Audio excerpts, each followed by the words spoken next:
Semenanjung Arabia adalah wilayah yang terletak di Asia Barat Daya dengan luas sekitar 1.027.000 mil persegi. Ini menjadikannya semenanjung terbesar di dunia. Sebagian besar wilayah ini terdiri dari padang pasir dan memiliki iklim yang sangat panas, menjadikannya salah satu tempat terpanas di dunia. Tidak ada sungai yang dapat dilalui atau mengalir terus-menerus ke laut. Hanya terdapat lembah-lembah yang sesekali tergenang air saat musim hujan. Secara geografis, Semenanjung Arabia terbagi menjadi dua bagian utama. Bagian pertama adalah daerah pedalaman yang sebagian besar merupakan padang pasir yang sangat kering. Karena curah hujan yang sangat rendah, daerah ini memiliki sedikit penduduk dan kondisi tanah yang sangat tandus. Bagian kedua adalah daerah pantai yang terletak di pinggir laut, terutama di bagian tengah dan selatan Semenanjung. Di daerah ini, hujan turun secara teratur, membuatnya lebih subur dan memungkinkan untuk pertanian. Beberapa wilayah di daerah pantai yang subur ini antara lain Hijaz, Yaman, Hadramaut, Oman, dan Bahrain. Di antara daerah-daerah ini, Yaman dikenal sebagai yang paling subur, bahkan dijuluki sebagai negeri Barkah karena kekayaan alam dan kesuburannya.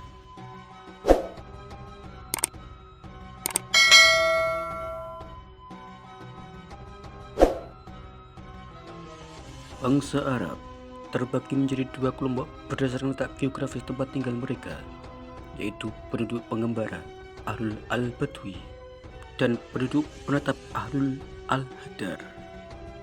Penduduk pengembara atau Ahlul Al-Badwi tinggal di daerah pedalaman yang keras dan tandus. Mereka hidup dengan cara mengembara, berpindah dari suatu tempat ke tempat lain, membawa segala kebutuhan mereka, dan berhenti di tempat yang menyediakan sumber kehidupan seperti air dan padang rumput. Ketika sumber daya tersebut habis, mereka akan melanjutkan perjalanan. Pekerjaan utama mereka adalah memelihara ternak seperti unta, domba, dan kuda, serta berburu. Mereka tidak terlalu tertarik kepada kegiatan perdagangan, pertanian, atau kerajinan tangan. Sementara itu, penduduk penetap atau Ahlul Al-Hadar tinggal di daerah pesisir yang lebih subur. Mereka sudah mengenal pertanian dan mengolah tanah untuk bercocok tanam. Selain itu, mereka juga memiliki keterampilan dalam kerajinan dan aktif dalam perdagangan, baik dengan sesama Arab maupun dengan bangsa lain. Karena kehidupan mereka yang lebih stabil dan beragam dalam kegiatan ekonomi dan budaya, mereka dianggap lebih berbudaya dibandingkan dengan penduduk Badui yang lebih mengutamakan kehidupan nomaden.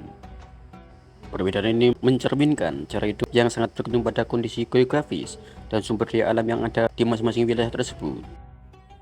Asal-usul bangsa Arab. Bangsa Arab berasal dari ras Samiyah dan terbagi menjadi dua kelompok besar. Pertama, suku Arab Al-Baidah, yaitu bangsa Arab yang sudah punah, seperti kaum Ad dan Samud. Kedua, suku Arab Al-Baqiyah, yaitu bangsa Arab yang masih ada hingga sekarang, yang terdiri dari keturunan Qaddan dan Adnan. Dalam sejarahnya, Allah mengutus Nabi Hud pada kaum Ad, namun mereka mendustakan ajaran Nabi Hud. Sebagai akibat dari kekufuran mereka, Allah menurunkan hukuman dengan menurunkan angin kencang yang berlangsung selama 7 malam 8 hari secara terus-menerus. Angin tersebut menyebabkan kaum Ad mati berkelimpangan akibat kedinginan, kelaparan, dan penyakit, sehingga mereka punah tanpa ada yang tersisa.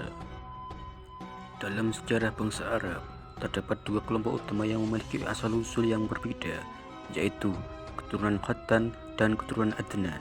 Kaum Tsamud yang terkenal dalam kisah-kisah agama termasuk dalam salah satu kelompok tersebut. Kaum Tsamud adalah bangsa yang diutus Nabi Saleh alaihissalam untuk memberi peringatan kepada mereka. Nabi Saleh membawa mukjizat berupa seekor unta betina yang menjadi tanda bagi mereka. Allah memerintahkan agar unta tersebut diberi kesempatan untuk meminum air dari sumur. Mereka setiap hari bergiliran dengan mereka. Namun, kaum Tsamud melanggar perjanjian ini dengan menyembelih unta tersebut. Sebagai akibat dari tindakan mereka yang durhaka, Allah menurunkan azab berupa penyakit yang menyerang mereka dalam 3 tahap. Pada hari pertama, wajah mereka berubah menjadi pucat kuning. Pada hari kedua, wajah mereka merah padam Dan pada hari ketiga, wajah mereka berubah menjadi hitam. Pada malam hari ketiga, mereka mati secara massal dan kaum Tsamud pun musnah sebagai akibat dari kedurhakaan mereka.